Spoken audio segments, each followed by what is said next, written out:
2024 અંતર્ગત બનાસકાંઠા જિલ્લાના ગ્રામીણ વિસ્તારોમાં મતદાન વધારવા માટે દૂધ મંડળીઓમાં આવતા પશુપાલકોને મતદાન વિશે જાગૃત કરવામાં આવ્યા। લોકસભા સામાન્ય ચૂંટણી 2024 અન્વયે બનાસકાંઠા જિલ્લા ચૂંટણી અધિકારી અને કલેક્ટર વરુણકુમાર બરનવાલના માર્ગદર્શન હેઠળ મતદાન જાગૃતિ માટે જિલ્લામાં વિવિધ કાર્યક્રમો યોજાઈ રહ્યા છે, જે અંતર્ગત ગ્રામ્ય વિસ્તારોમાં મતદાનની ટકાવારી વધે તે માટે વિવિધ દૂધ મંડળીઓમાં આવતા પશુપાલકોને મતદાન વિશે જાગૃત કરવામાં આવ્યા હતા। બનાસકાંઠા જિલ્લાના વિવિધ ગામોમાં આવેલી ડેરીઓમાં અનેક પશુપાલકો દૂધ ભરાવવા આવતા હોય છે, ત્યારે આ પશુપાલકોને વહીવટી તંત્ર દ્વારા સિગ્નેચર કેમ્પેઈન અને પોસ્ટર પ્રદર્શન જેવા વિવિધ કાર્યક્રમો થકી મતદાનના મહત્વ વિશે સમજ આપવામાં આવી હતી તથા અચૂક મતદાન માટે સંકલ્પ લેવડાવવામાં આવ્યા હતા। વડગામના લીંબોઈ, કાંકરેજના માનપુરા, જૂના થરાદના મુલુપુર, ડીસા તાલુકાના ખેટવા અને ધરપડા થાવર દૂધ ઉત્પાદક મંડળી જેવી વિવિધ દૂધ મંડળીઓ ઉપર મતદાન જાગૃતિના કાર્યક્રમો યોજાયા હતા। નમ્રતા ગ્રીન ફાઉન્ડેશન તથા સેડ સીજે હાઈસ્કૂલ દ્વારા વડાલી શહેરમાં વૃક્ષારોપણ અભિયાનનું આયોજન કરવામાં આવ્યું। ગ્લોબલ વોર્મિંગ અને પર્યાવરણને બચાવવાના ઉદ્દેશ્ય સાથે નમ્રતા ગ્રીન ફાઉન્ડેશન તથા સેટ સીજે હાઈસ્કૂલ દ્વારા વડાલી શહેરના જૂના પોલીસ ક્વાર્ટર ચામુંડા મંદિર ખાતે વૃક્ષારોપણ અભિયાનનું આયોજન કરવામાં આવ્યું હતું। જીગરભાઈ દવે અને મનીષા સગર તથા અભિયાનમાં સેટ સીજે હાઈસ્કૂલના બાળકો ઉપસ્થિત રહ્યા હતા।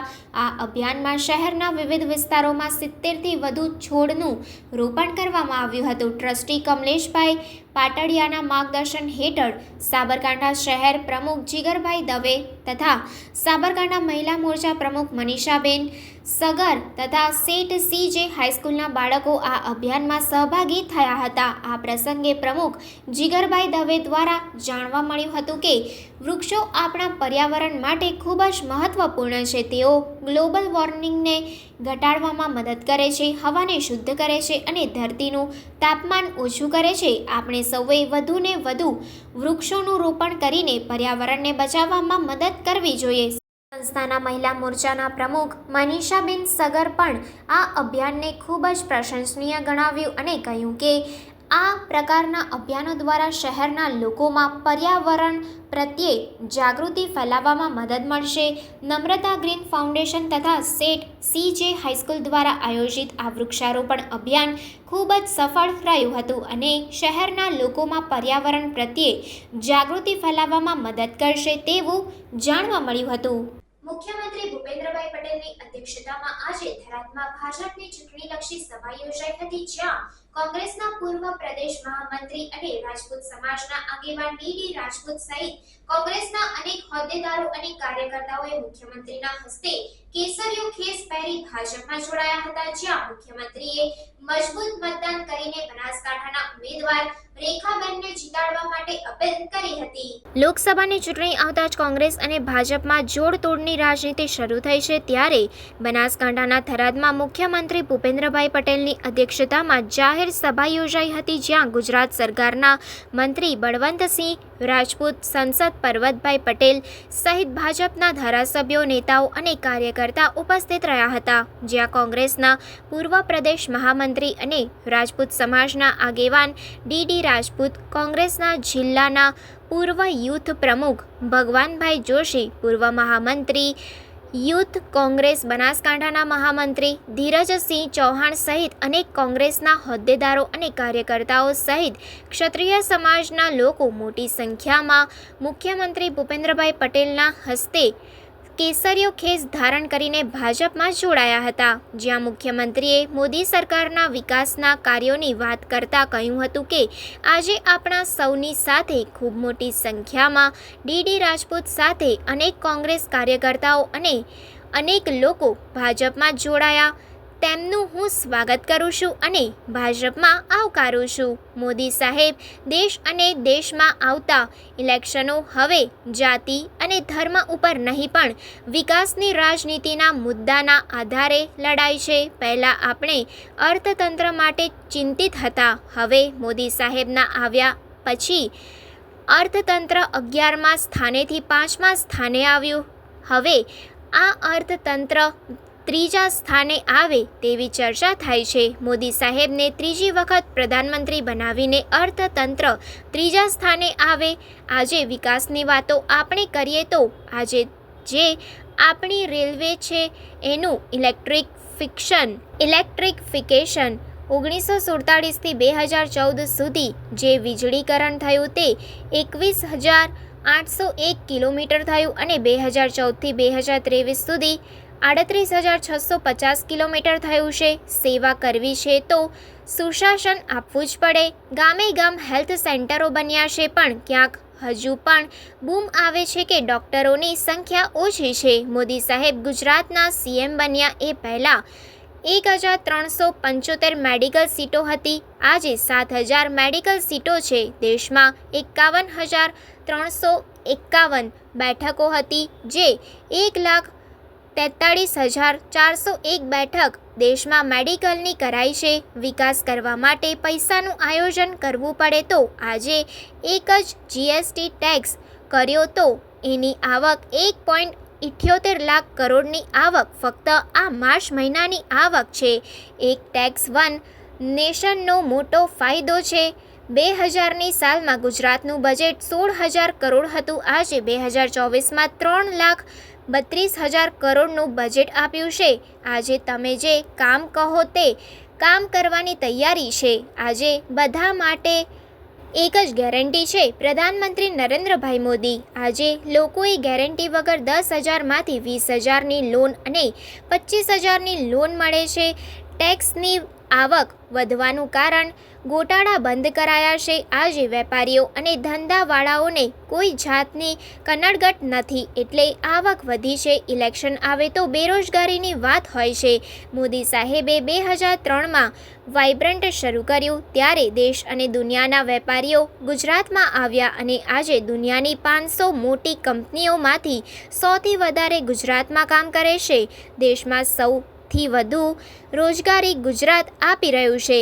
વિકસિત ભારત શરૂ કરાઈ અને દરેક ગામે જઈને લોકોને સરકારી યોજનાઓનો લાભ અપાયો છે.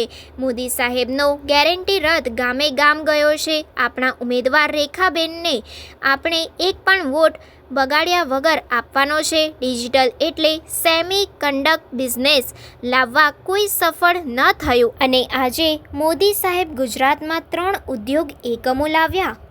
પહેલા બધા કેટલાય ગોટાળાની વાત આપણે સાંભળી છે અને આજે શેની ચર્ચા થાય છે તો કે ભાઈ આજે કયા ગોટાળાવાળાને સજા થઈ એની ચર્ચા થાય છે. અને એના કારણે આજે તમે જુઓ તો દરેક વેપારી આજે આટલી મોટી ટેક્સની આવક થવાનું કારણ શું તો કે ભાઈ આજે આવક થઈ રહી છે એનું કારણ વેપાર ધંધા વ્યવસ્થિત રીતે ચાલી રહ્યા છે. વેપાર ધંધાને જોઈતી દરેક સગવડ સરકાર પૂરી પાડી રહી છે. રોડ રસ્તા હોય, લાઇટ હોય, પાણી હોય, દરેકની વ્યવસ્થા જ્યારે વેપારીને મળતી હોય, કોઈ જાતની કનડગત ના હોય, ત્યારે આ ધંધા રોજગારમાં આટલા ટેક્સ લોકો ભરે અને એ ટેક્સ ભરે છે ત્યારે આપણું આ અર્થતંત્ર ખૂબ ઝડપથી આગળ વધી રહ્યું છે. દરેક જણ આગળ વધવા માટે, દરેક જણ સાથે મળીને આગળ વધે એના માટે 10 વર્ષનો હિસાબ છે જ. 10 વર્ષનો હિસાબ છે. દરેક સેક્ટરમાં આગળ વધ્યા છે. પણ સાથે સાથે ઇલેક્શન આવે એટલે બેરોજગારીની વાત હોય ને હોય. બેરોજગારીમાંથી દૂર થવાની, બેરોજગારી દૂર કરવા માટેની કોઈ વાત ન કરે. માન્ય નરેન્દ્રભાઈએ 2003માં જે વાઇબ્રન્ટ શરૂ કર્યું, હમણાં અહીંયાથી અમારા મંત્રી શ્રી કહેતા કે વાઇબ્રન્ટ 2003માં શરૂ કર્યું અને 2003માં જ્યારે વાઇબ્રન્ટ શરૂ કર્યું ત્યારે દેશ અને દુનિયા માટે વેપારી અહીંયા ગુજરાતમાં આવે અને ગુજરાતમાં વેપાર ધંધો કરે એના માટેનું પ્લેટફોર્મ 2003માં પૂરું પાડવું. અને એનો ફાયદો શું થયો તો આજે અમે 10મી કડી પૂરી કરી અને આ 10મી કડી પૂરી કરી ત્યારે આજે દુનિયાની 500 જે મોટી કંપનીઓ છે એ 500 મોટી કંપનીઓમાંથી 100થી વધારે ગુજરાતમાં કામ કરી રહી છે. 100થી વધારે ગુજરાત. 7મી તારીખે વોટિંગ છે આપણા ઉમેદવાર છે બેન શ્રી રેખાબેનને આપણે સૌ જે એક પણ વોટ જે હાજર છે એનો એક પણ વોટ ના મળે એવું ના થાય. ક્યાંય પણ આટલો વિકાસ કોઈ તમે કહેશો એ કામ થાય એ બધા જ આંકડા છે તમારી પાસે. અને અત્યારે તમે જ્યાં જોશો ત્યાંથી તમને આ બધી વસ્તુ મળે એવી છે. આજે આપણે તમને વાત નીકળી છે તાર કીધું ડિજિટલ માટેની વાત છે, તો ડિજિટલ માટેની વાતમાં એક વાત કરીને મારી વાત પૂરી કરું કે આજે ડિજિટલ એટલે ચિપ્સની વાત છે, સેમિકન્ડક્ટરની વાત છે. તો સેમિકન્ડક્ટર બિઝનેસ ભારતમાં લાવવા માટે થઈ અને દેશના બધા વડાપ્રધાનશ્રીઓએ પ્રયત્ન કર્યો પણ કોઈ સફળ ના થયું. ફક્ત અને ફક્ત સફળ થયા માન્ય નરેન્દ્રભાઈ. અને નરેન્દ્રભાઈ સફળ થયા સાથે સાથે આપણા ગુજરાત માટે ડબલ આનંદ છે કે આ બિઝનેસની શરૂઆત આપણા ગુજરાતમાં 3 ઇન્ડસ્ટ્રીઝ દ્વારા થઈ છે, આપણા ગુજરાતમાં થઈ છે. આજે જ્યારે આટલી ગુજરાત દેશનું ગ્રોથ એન્જિન છે તો આપણા સૌનો પણ સાથ અને સહકાર મળી રહે અને 7મી તારીખે આપણા ઉમેદવાર શ્રી રેખાબેનને ખૂબ જંગી બહુમતીથી વિજય બનાવી અને આપણે સાંસદ તરીકે મોકલીએ. અને આજે જે ડીડી પટેલ, ડીડી રાજપૂત અને સૌ જોડાયા છે એ બધાને ફરીથી ખૂબ ખૂબ સ્વાગત કરી વિરમું છું. ભારત માતા કી જય. કેસરિયા કર્યા છે, કેટલા કાર્યકર્તાઓ સાથે જોડાયા છે અને શું કહો છો? આપ નજરા સમક્ષ જોઈ શકો છો, મેં મારા હજારોની સંખ્યાના કાર્યકરો સાથે આજે ભારતીય જનતા પાર્ટીનું પદગ્રહણ હાંસલ કર્યું છે. હું ભારતીય જનતા પાર્ટીમાં આજે જોડાઈ રહ્યો છું. માનનીય વડાપ્રધાન શ્રી નરેન્દ્રભાઈ મોદીજીના જે 10 વર્ષના સુશાસન, મુખ્યમંત્રી કાળ અને છેલ્લે પ્રધાનમંત્રી તરીકેના જે સુશાસન કાળમાં દેશ અને રાજ્ય અને દેશમાં જે પ્રગતિ થઈ છે, જે વિકાસ થયો છે અને છેલ્લે હમણાં જ્યારે મોદી સાહેબના નેતૃત્વમાં આપણો જે હજારો વર્ષનું એક સપનું હતું હિન્દુ રાષ્ટ્રના રામ મંદિરના એક સપનાને જ્યારે સાકાર મોદી સાહેબના હસ્તે થયું ત્યારે હું મારા અંતરના આત્માના અવાજને પૂછીને આજે ભારતીય જનતા પાર્ટીમાં જોડાઈ. સાહેબ, રાજપૂત સમાજે ખુલ્લું સમર્થન આપ્યું છે. આ ક્ષત્રિયોનું આંદોલન પૂરું થશે? માં ભવાનીને, ભગવાન શ્રી રામને પ્રાર્થના કરીએ એનો સુખદ અંત. ઓકે. બનાસકાંઠાના થરાદમાં સીએમના આગમન પૂર્વે ભાજપની બાઇક રેલી યોજાઈ. બનાસકાંઠામાં થરાદમાં સીએમના આગમન પૂર્વે ભાજપની બાઇક રેલી યોજાઈ. યુવા ભાજપ દ્વારા થરાદ 4 રસ્તાથી કાર્યક્રમ સ્થળ સુધી બાઇક રેલીનું આયોજન કરવામાં આવ્યું. યુવા ભાજપના કાર્યકર્તાઓ સહિત યુથ કોંગ્રેસ સાથે છેડો ફાડનાર યુવાનો બાઇક રેલીમાં જોડાયા. કોંગ્રેસના યુવા કાર્યકર્તાઓ ભાજપનો કેસરિયો ધારણ કરી બાઇક રેલીમાં જોડાયા. ટૂંક સમયમાં જ દાડમ માર્કેટ ખાતે સીએમ જાહેર સભાને સંબોધશે. કોંગ્રેસના આગેવાન સહિત અનેક કાર્યકરો આજે ભાજપનો ખેસ ધારણ કરશે.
નારણ દેવી મંદિરથી પોલીસ દ્વારા અટકાયત કરવામાં આવી.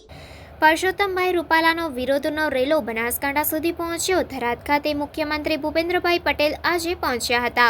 ક્ષત્રિય દરબાર સમાજની નારણ દેવી મંદિર ખાતે આજે બેઠક યોજાઈ હતી. ક્ષત્રિય દરબાર સમાજના યુવાનો મુખ્યમંત્રીને મળી પરસોત્તમભાઈ રૂપાલાની ટિકિટ રદ કરવાની રજૂઆત કરવા જાય એ પહેલા અટકાયત કરવામાં આવી.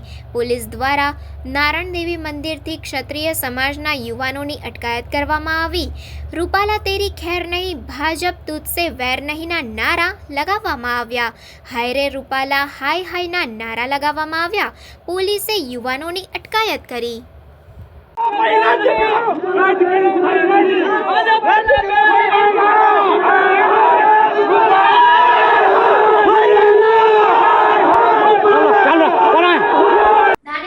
થાવર સરગમ બિઝનેસ માર્કેટ ખાતે મુખ્યમંત્રી ભૂપેન્દ્રભાઈ પટેલે ભાજપના કાર્યકર્તાઓ સાથે મીટિંગ યોજી. ધાનેરામાં થાવર સરગમ બિઝનેસ માર્કેટ ખાતે મુખ્યમંત્રી ભૂપેન્દ્રભાઈ પટેલે ભાજપના કાર્યકર્તાઓ સાથે મીટિંગ યોજી. ભાજપના રાજકીય આગેવાનો અને મોટી સંખ્યામાં ભારતીય જનતા પાર્ટીના કાર્યકર્તાઓ ઉપસ્થિત રહ્યા હતા અને મુખ્યમંત્રી ભૂપેન્દ્રભાઈ પટેલે જણાવ્યું હતું કે તમારે કોઈ પણ કામ હોય તો અમને કહેજો, તમારા બધા કામ થઈ જશે અને મોદીની ગેરંટીની વિગતવાર વાત કરી હતી અને બનાસકાંઠામાંથી 5 લાખની લીડથી ઉમેદવાર રેખાબેનને વિજય બનાવવા કાર્યકર્તાઓ પાસેથી ખાતરી લીધી હતી અને ભાજપના કાર્યકર્તાઓ પણ રેખાબેનને વિજય બનાવવાની ખાતરી આપી હતી. અને પાણીમાં તો તમારા અત્યાર સુધીમાં કોઈ દાડો નહીં થયું હોય, બધું કામ અમે અત્યારે કરાવી રહ્યા છીએ અને કામ ચાલુ થઈ ગયું છે. એવું નહીં કે અહીંયાથી બોલીને ગયા પછી કે આવજો પછી ઉછેર રહેજો, એવી વાતે નથી. તમારા કામો જેટલા બોલ્યા છે અમે, માન્ય નરેન્દ્રભાઈએ બી ઇલેક્શન વખતે જે કીધું હતું એ બધું કામ અત્યારે ચાલુ થઈ ગયું છે. બનાસકાંઠામાં કોઈ પાણીનું કામ બાકી નથી અત્યારે હાલ, જેટલા બોલ્યા હતા એ બધું. હવે બાકીના જે કામો તમે બતાડો એ કરવાના આગળ, અને આ તો ચાલુ રહેવાનું ને. આપણે બધાને કેવું હોય કે ભાઈ સાયકલ ચલાવતા હોય તેમ થાય કે હવે એકાદું નાનું, પહેલા લીના આવતું હતું, લીના હોય તો સારું છે, પેડલ તો મારવા નહીં, લીના આવે એટલે એમ થાય કે સ્કૂટર આવે તો સારું. એ માણસનો સ્વભાવ છે, એમ કે જેમ જેમ પ્રગતિ થાય એમ એમ. અને અત્યારે તમે જુઓ, કાર્યકર્તાથી માંડીને આપણી જોડે જે પ્રજાજનો આવતા હોય એ બધા પહેલા 1 લાખ 2 લાખ રૂપિયાનું કામ માંગવું હોય ને તો આગા પાછા થતા હતા. આજે કરોડ રૂપિયાનું કામ તો ઇઝીલી તમને કહે છે ને, તમે અમારા ઊંધીને કરોડ રૂપિયાનું કામ આરામથી 1 જ કરોડનું છે, વધારે નથી એમ. આજે હું ત્યાં જમવા બેઠો હતો ત્યારે એક કામ લઈને આવ્યા કે કલવટનું કામ છે. એ કલવટનું કામ મેં કહું તમારા મંત્રી છે બળવંતસિંહભાઈના વિસ્તારનું હતું. મેં કહું મંત્રી તમારા બેઠા છે, અમારા ઊંધીનું કામ લાવો છો? મને કે મંત્રી એવું કીધું ત્યાં આપી દો. ત્યાં બનાસકાંઠાના પાંથાવાડા નજીક ખાનગી હોટલ પાસે ફાયરિંગની ઘટના બની. બનાસકાંઠાના પાંથાવાડા નજીક ખાનગી હોટલ પર ફાયરિંગની ઘટના બની. સ્કોર્પિયોમાં આવેલા 3 શખ્સોએ ખુલ્લેઆમ ફાયરિંગ કર્યું. ફાયરિંગની ઘટનાને લઈ વિસ્તારમાં ભયનો માહોલ છવાયો હતો. ફાયરિંગ કરી ભાગવા જતા ધનિયાવાડ નજીક ફાયરિંગ કરનારાઓની કાર પલટી મારી હતી. પોલીસે કારમાંથી રિવોલ્વર સાથે 3 શખ્સોની અટકાયત કરી. ગત રાત્રે થયેલા ફાયરિંગના સીસીટીવી કેમેરાના ફૂટેજ વાયરલ થયા છે. ઘટનાને લઈ પાંથાવાડા પોલીસે વધુ તપાસ હાથ ધરી.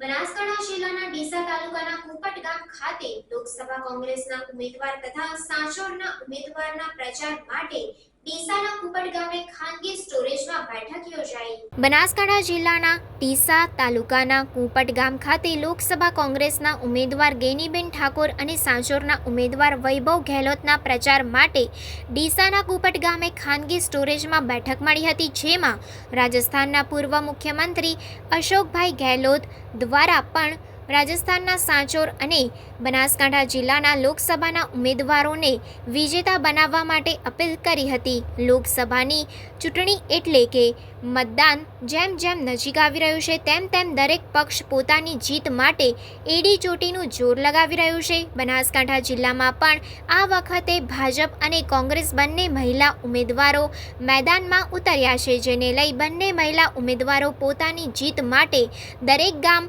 સભાઓ કરી રહ્યા છે. ત્યારે બનાસકાંઠા જિલ્લાના ડીસા તાલુકાના કુપટ ગામ પાસે આવેલ ખાનગી સ્ટોરેજમાં ડીસા માળી સમાજના આગેવાનો અને કોંગ્રેસના આગેવાનો સાથે રાજસ્થાનના પૂર્વ મુખ્યમંત્રી અશોકભાઈ ગેહલોતે બેઠક કરી હતી, જે બેઠકમાં માળી સમાજના આગેવાનો અને કોંગ્રેસના ઉમેદવાર ગેનીબેન ઠાકોર, કોંગ્રેસ જિલ્લા પ્રમુખ ભરતસિંહ વાઘેલા, પૂર્વ ધારાસભ્યો ગુલાબસિંહ રાજપૂત, શિવાજી ભુરિયા, નાથાભાઈ પટેલ સહિત કોંગ્રેસ નેતાઓ ઉપસ્થિત રહ્યા હતા. આ બેઠકમાં અશોકભાઈ ગેહલોતે જણાવ્યું હતું કે આ ચૂંટણીમાં કોંગ્રેસનું મેનિફેસ્ટો વાંચવું જરૂરી છે. દરેકને ધ્યાનમાં રાખીને પાડવામાં આવ્યો છે. ભાજપ કહે છે પણ કરતા નથી. હું અને મોદી બંને સાથે મુખ્યમંત્રી હતા ત્યારે ખેડૂતો માટે અનેક વાતો કરી હતી. આજે ખુદ બેઠા છે, ખેડૂતોની કોઈ વાત સાંભળતા નથી. દરેક વર્ગ માટે અમે અમારી કોંગ્રેસની સરકારમાં રાજસ્થાનમાં કામ કર્યા છે, ત્યારે લોકસભામાં કોંગ્રેસના ઉમેદવારને વિજેતા બનાવવા વિનંતી કરું છું. આજે ડીસા તાલુકાના કુપટ ગામ ખાતે ખાનગી કોલ્ડ સ્ટોરેજમાં યોજાયેલ સભામાં કોંગ્રેસના ઉમેદવાર ગેનીબેન ઠાકોરે જણાવ્યું હતું કે ગુજરાતમાં પહેલી સીટ છે જ્યાં વોટ અને નોટ આપે છે. બનાસકાંઠાની જનતાનો ભરોસો જોતા લીડથી સીટ જીતીશું. માલગઢમાં કોઝવેની માંગણી છે એ પૂર્ણ કરવાની હું ખાતરી આપું છું. જો કે આ બેઠકમાં કોંગ્રેસ આગેવાનો અને માળી સમાજના આગેવાનો ઉપસ્થિત રહ્યા હતા. राजस्थान में अच्छी है, गुजरात में अच्छी है, सब जगह से माहौल बना हुआ है. मैं कल से गुजरात में हूँ, राजस्थान में घूम रहा हूँ. पब्लिक में दिनों दिन माहौल बनता जा रहा है. चुनाव आएंगे हमारे, तब तक आप देखेंगे बहुत शानदार माहौल बनेगा यहाँ पे भी, और गनीबेन भी अन्य हमारे उम्मीदवार जीतेंगे. वो जो कहते हैं ना अगली बार 400 पार, उसमें कोई दम नहीं है.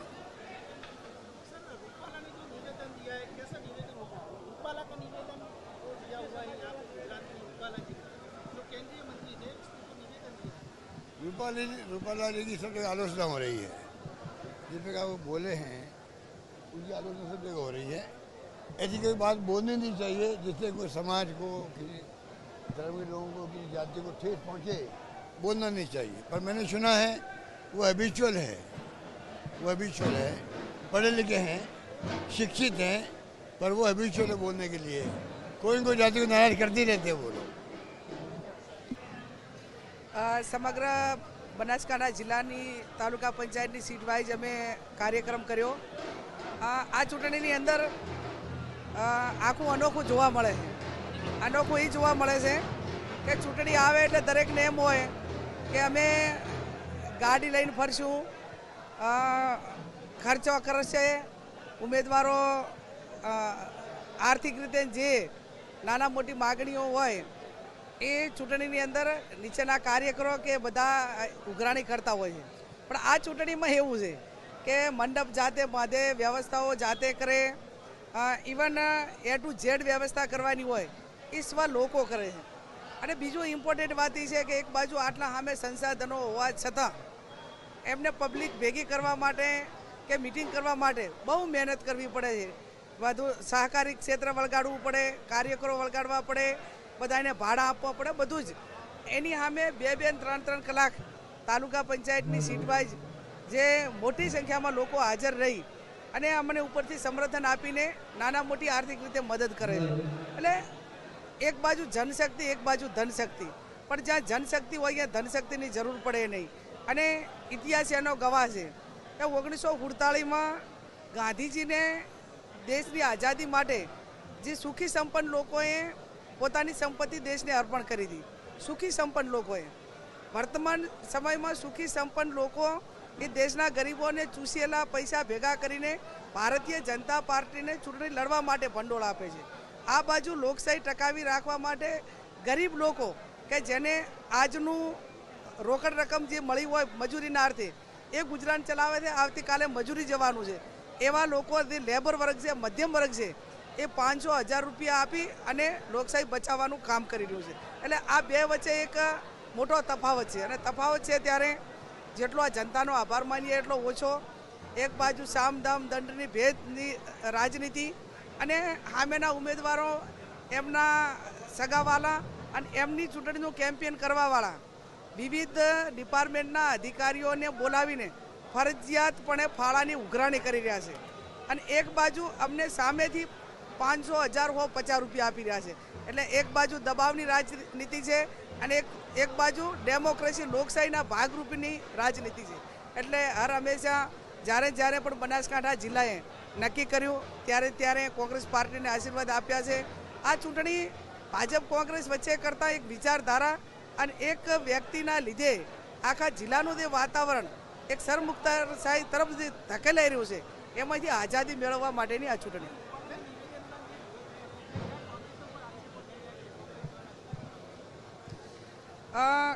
કોઈ પણ જવાબદાર પદાધિકારી અને કેન્દ્રનું શીર્ષ નેતૃત્વ કરતા એક ભણેલા ગણેલા વહીવટમાં બેઠેલા વ્યક્તિ જ્યારે કોઈ પણ સમાજની બેન દીકરી માટે છેલ્લી કક્ષાના શબ્દો બોલે ત્યારે સ્વાભાવિક છે કે એ સમાજની ને તો લાગણી દુભાય, પણ એક મહિલાની નાતે કોઈ પણ એક નારી શક્તિ તરીકે એ અમારા સમગ્ર જાગીરદાર સમાજની નારી બેન બેટીઓનું નહીં, એ સમગ્ર ભારતની બેન બેટીઓનું અપમાન છે.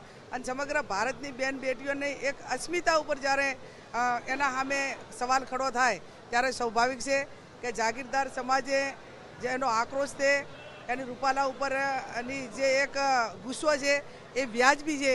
અને એ આજે ગામડે જાગીરદાર સમાજ ભારતીય જનતા પાર્ટીને ગામની અંદર મિટિંગ કરવા દેતા નથી, આવવા દેતા નથી. એટલે જર જમીનને જોરું ત્રણેય કજિયાનું છોરું. એક દીકરી માટે, એક મહિલા માટે, એક સ્ત્રીઓ માટે ઇતિહાસ ગવાહ છે કે ક્યાંક શહીદી વરી હોય તો ગાયો માટે કે મહિલાઓ માટે કે બેન દીકરીઓ માટે છે. અને જ્યારે ક્ષત્રિયો ઉપર આ રીતની જ્યારે ક્ષત્રિયોના ઉપર બેન બેટીઓ ઉપર આવા સવાલ ઊભા કરે તો હું માનું ત્યાં સુધી માફીને કોઈ પાત્ર નથી. પરસોત્તમભાઈ રૂપાલાએ ક્ષત્રિય સમાજ વિરુદ્ધ કરેલી ટિપ્પણીના વિવાદમાં આજે ડીસાના રામસણ ગામમાં સભા કરવા પહોંચેલા ભાજપના નેતાઓને ગ્રામજનોએ વિરોધ કરી પરત મોકલ્યા. કેન્દ્રીય મંત્રી અને રાજકોટ લોકસભા બેઠકના ભાજપના ઉમેદવાર પરસોત્તમભાઈ રૂપાલાએ ક્ષત્રિય સમાજ વિરુદ્ધ કરેલી ટિપ્પણીના વિવાદમાં આજે ડીસાના રામસણ ગામમાં સભા કરવા પહોંચેલા ભાજપના નેતાઓને ગ્રામજનોએ વિરોધ કરી પરત મોકલ્યા હતા. પરસોત્તમભાઈ રૂપાલાએ ક્ષત્રિય સમાજ અંગે કરેલી ટિપ્પણીનો વિવાદ શાંત થવાનું નામ લેતો નથી. રાજ્યભરમાં ક્ષત્રિય રાજપૂત સમાજ દ્વારા સરકાર તેમજ ભારતીય જનતા પાર્ટી સામે રીતસરનો મોરચો માંડ્યો છે. તેમજ પરસોત્તમભાઈ રૂપાલાની ટિકિટ પરત ખેંચવાની માંગ પર ક્ષત્રિય સમાજ અડગ રહ્યો છે. જેમાં ચૂંટણી નજીક આવતા હવે ભાજપના પ્રચાર સ્વભાવમાં પણ તેના પડઘા પડવા માંડ્યા છે.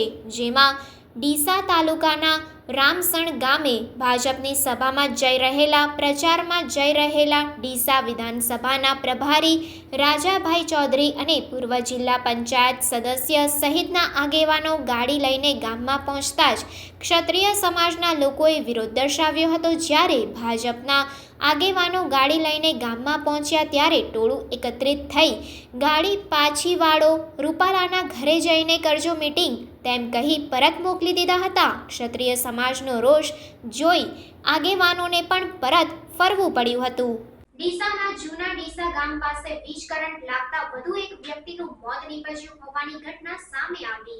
ડીસામાં જૂના ડીસા ગામ પાસે વીજ કરંટ લાગતા વધુ એક વ્યક્તિનું મોત નીપજ્યું હોવાની ઘટના સામે આવી છે.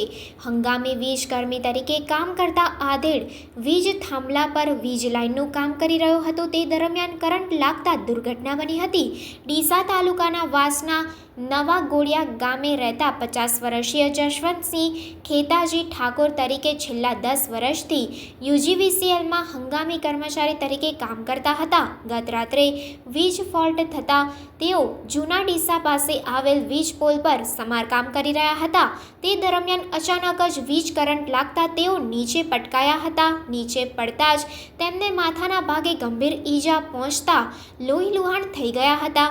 ઘટનાને આજુબાજુના લોકો, તેમના પરિવારજનો તેમજ યુજીવીસીએલના કર્મચારીઓ પણ તરત જ ત્યાં પહોંચ્યા હતા અને ગંભીર રીતે વીજકર્મીને સારવાર માટે ડીસાની સરકારી હોસ્પિટલમાં લઈ જવામાં આવ્યા હતા. પરંતુ હોસ્પિટલમાં પહોંચે તે પહેલાં જ વીજકર્મીનું મોત નીપજ્યું હતું. મૃતક જશવંતસિંહ 3 સંતાનોના પિતા છે અને 2 પુત્રી પણ હમણાં જ 17 દિવસ પહેલાં પુત્ર થતાં પરિવારમાં ખુશીનો માહોલ હતો, પરંતુ આકસ્મિક તેમના અવસાનથી 3 માસૂમ બાળકો નોંધારા બનતા પરિવારમાં માતમ છવાયો હતો. ડીસા તાલુકાના ઝાબડિયા ગામે ક્ષત્રિય સમાજના લોકોએ પરસોત્તમભાઈ રૂપાલા સામે વિરોધ નોંધાવ્યો હતો અને પરસોત્તમભાઈ રૂપાલાની ટિકિટ રદ નહીં કરાય તો સરકાર સામે આંદોલન કરવાની ચીમકી ઉચ્ચારી. ગુજરાતમાં રાજકોટ લોકસભાના ઉમેદવાર અને કેન્દ્રીય મંત્રી પરસોત્તમભાઈ રૂપાલાએ ક્ષત્રિય સમાજ વિશે કરેલ વિવાદિત નિવેદનને લઈને ક્ષત્રિય સમાજે ભારે વિરોધ નોંધાવ્યો છે. ત્યારે વિરોધનો સૂર હવે પાટણ લોકસભા વિસ્તાર અને ડીસા તાલુકાના ઝાબડિયા ગામે પણ પહોંચ્યો છે. આજરોજ પાટણ લોકસભાના ડીસા તાલુકાના ઝાબડિયા ગામમાં મહાકાળી માતાજીના મંદિરે ક્ષત્રિય સમાજના આગેવાનો ભેગા થયા હતા અને ક્ષત્રિય સમાજની બહેન દીકરીઓ વિશે પરસોત્તમભાઈ રૂપાલાએ કરેલ ખરાબ ટિપ્પણીને લઈને વિરોધ દર્શાવ્યો હતો. આ બેઠકમાં ઝાબડિયા ગામના પૂર્વ સરપંચ જબ્બરસિંહ ઠાકોર, પૂર્વ સરપંચ થાનાજી તેમજ ક્ષત્રિય આગેવાનોમાં સોલંકી રમેશસિંહ, સોલંકી રામસિંહ, પંચાયત સદસ્ય બચુજી ઠાકોર, વાઘજી ઠાકોર, બાસ્કુજી ઠાકોર, મથુરજી સહિત તેમજ ગ્રામજનો મોટી સંખ્યામાં ઉપસ્થિત રહ્યા હતા. આ બેઠક અંગે ઝાબડિયા ગામના પૂર્વ સરપંચ જબ્બરસિંહ ઠાકોરે જણાવ્યું હતું કે જો ભાજપ પક્ષ પરસોત્તમભાઈ રૂપાલાની ટિકિટ રદ નહીં કરે તો આ ભાજપની તાનાશાહી છે અને ભાજપે ગુજરાતમાં દબદબો રાખવો હશે તો પરસોત્તમભાઈ રૂપાલાની ટિકિટ રદ કરવી જ પડશે અને જો ટિકિટ નહીં કાપે તો આગામી સમયમાં સરકાર સામે આંદોલન કરવું પડે તો પણ તમામ ક્ષત્રિય સમાજના અને 18 આલમના લોકો સાથે મળી આંદોલન કરશે. क्षत्रिय एकता जिंदाबाद, क्षत्रिय एकता जिंदाबाद, क्षत्रिय एकता जिंदाबाद. भाजप तेरी भाजप तेरी तानाशाही रूपाला मुर्दाबाद.